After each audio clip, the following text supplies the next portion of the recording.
રાજ્યની શિક્ષણ વ્યવસ્થાને લઈને છાશવારે વિવાદો થતા રહે છે કારણ કે સરકાર જે ચિત્ર બનાવી રહી છે વાસ્તવિકતા તેનાથી કંઈક અલગ જ છે।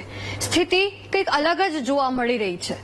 રાજ્યમાં શિક્ષકોની અછત એટલી છે કે આખી શાળાઓ એક જ શિક્ષકના ભરોસે ચાલી રહી છે। જી હા, ગુજરાતમાં પણ આવું થઈ રહ્યું છે। એ જ ગુજરાતમાં કે જ્યાં સ્માર્ટ શાળાઓના દાવા કરવામાં આવી રહ્યા છે।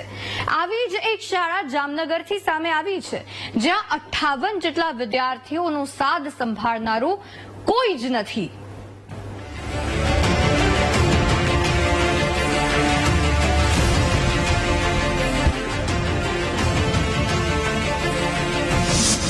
જામનગરમાં શિક્ષણની કથળતી સ્થિતિ।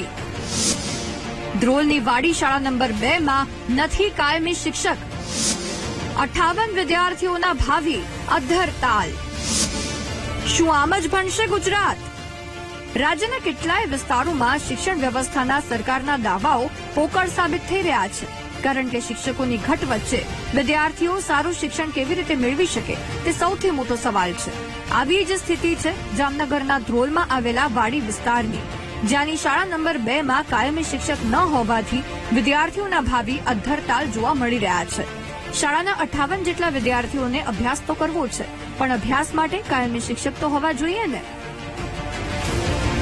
પોતાના બાળકોના ભવિષ્યને નજર સામે બરબાદ થતા જોઈને વાલીઓએ અનેકવાર શિક્ષણ અધિકારી સહિત ઉચ્ચ કક્ષાએ રજૂઆતો કરી, પણ પરિણામ તો શૂન્ય જ આવ્યું। બાળકોને સારું શિક્ષણ અપાવી સારા ભવિષ્ય નિર્માણનો વાલીઓનો કક્કો તો સરકારે ખોટો પાડી નાખ્યો। શાળામાં કાયમી શિક્ષકની નિમણૂક ન કરાતા બાળકો આસપાસના વિસ્તારોની શાળામાંથી આવતા એક શિક્ષક પાસે અભ્યાસ કરવા મજબૂર બન્યા છે। આ શિક્ષક પાસે અભ્યાસ કરવાથી સૌથી મોટી સમસ્યા એ છે કે શિક્ષક બદલાય તેમ પેટર્ન પણ બદલાય અને મુદ્દાઓ પણ બદલાય, જેને લઈને યોગ્ય રીતે અભ્યાસ થઈ શકતો નથી।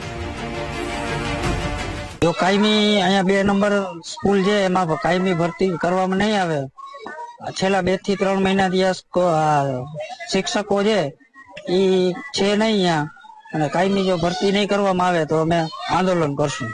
અહીંયા સ્કૂલમાં અમારા છોકરા આવે છે ભણવા, પણ સાહેબો નથી, તે માટે અમારા છોકરાને ભણતર ખોટી થાય છે અને અમારી એવી કેપેસિટી નથી કે અમે બહાર મોટા સ્કૂલમાં ભણાવી શકીએ। તો અમારે શું કરવું? સાહેબ વગર છોકરાનું ભણતર ન બગડે, અમારે ક્યાં મૂકવા? અમારે ભણવું ન ભણાવવા છોકરાને? તમે કયો શું કરવાનું? અહીંયા સાહેબની અપીલ કરી છે તો સાહેબ અહીંયા આવતા નથી। અહીંયા એક સાહેબ પણ નથી। હવે છોકરાને અહીંયા મોકલવા શું કરવાનું? અહીંયા કોણ ધ્યાન રાખે? સાહેબ કોણ ભણાવશે?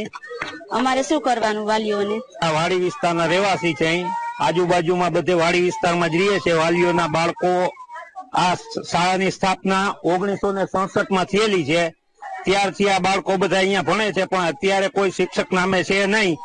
આજ 2 મહિનાથી આ કોઈ શિક્ષક હાજર નથી અને 55-60 જેવી સંખ્યા છે વિદ્યાર્થીઓની, કોઈ શિક્ષક છે નહીં। એટલે આ બાળકોના ભવિષ્યનું શું એ એક વિચારવાનું છે। આવેદન આપે છે શિક્ષણ અધિકારીને બધાને, તો કોઈએ કાંઈ અત્યાર સુધીમાં કાંઈ પગલાં ભરેલ નથી।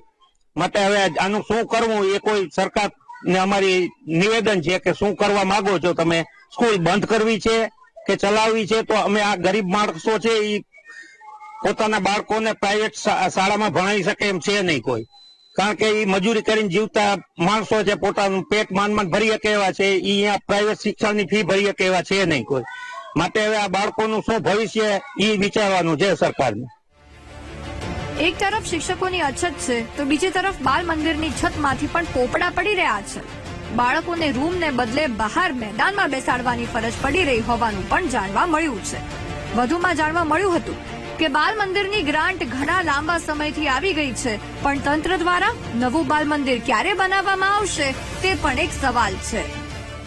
ધ્રોલવાડી શાળા નંબર 2 માં સેવા આપવા માટે આવું છું। આ શાળામાં 58 જેટલા બાળકો અભ્યાસ કરે છે, જે 1 થી 5 ધોરણની શાળા છે, પણ અત્યારે શાળામાં એક પણ શિક્ષક નથી, એટલે આ શાળા સંચાલન દ્વારા ચાલે છે। બીજી સ્કૂલમાંથી 15 દિવસના વારા છે બીજી સ્કૂલે રાખેલા, જેમાંથી 2 દિવસ કોઈ પણ શિક્ષક આવીને બાળકોને ભણાવે છે। 7 તારીખથી આ પરીક્ષા શરૂ થઈ રહી છે, અત્યારે કોઈ રેગ્યુલર શિક્ષક ના હોવાના કારણે શિક્ષણમાં ખૂબ પ્રોબ્લેમ આવી રહ્યા છે। અત્યારે આ શાળામાં 58 જેટલા બાળકો છે, આ બાળકોને અત્યારે પરીક્ષાના કારણે ખૂબ પ્રોબ્લેમ થાય છે ભણવામાં, શિક્ષણમાં।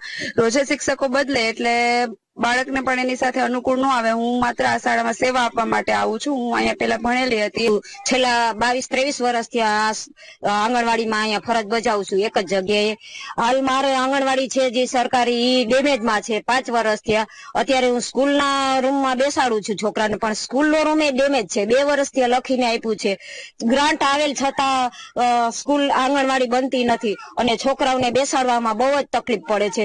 ચોમાસામાં તો એટલું પાણી પડે છે કે છોકરા ક્યાંય બેસી ન શકે. એટલે હાલ મારી આંગણવાડી જો થઈ જાય, ગ્રાન્ટ પાસ થઈ ગયેલી છે છતાં આંગણવાડી કોઈ બનાવતા નથી. તો મારા અત્યારે હું જે સ્કૂલના રૂમમાં બેહું છું એમાં પણ અમારો જોખમ છે. અમે 2 વર્ષથી લખીને આપ્યું છે કે જો આમાં કોઈ પણ છોકરાને કઈ પણ થશે તો એની જવાબદારી કોણ લેશે. શાળામાં શિક્ષક નથી. આંગણવાડીની ખસ્તા હાલત શિક્ષણ વ્યવસ્થાની સ્થિતિ દર્શાવી રહી છે. સારા શિક્ષણના સરકારના વાયદાઓ ગ્રામ્ય વિસ્તારોમાં આવીને હવા થઈ જાય છે.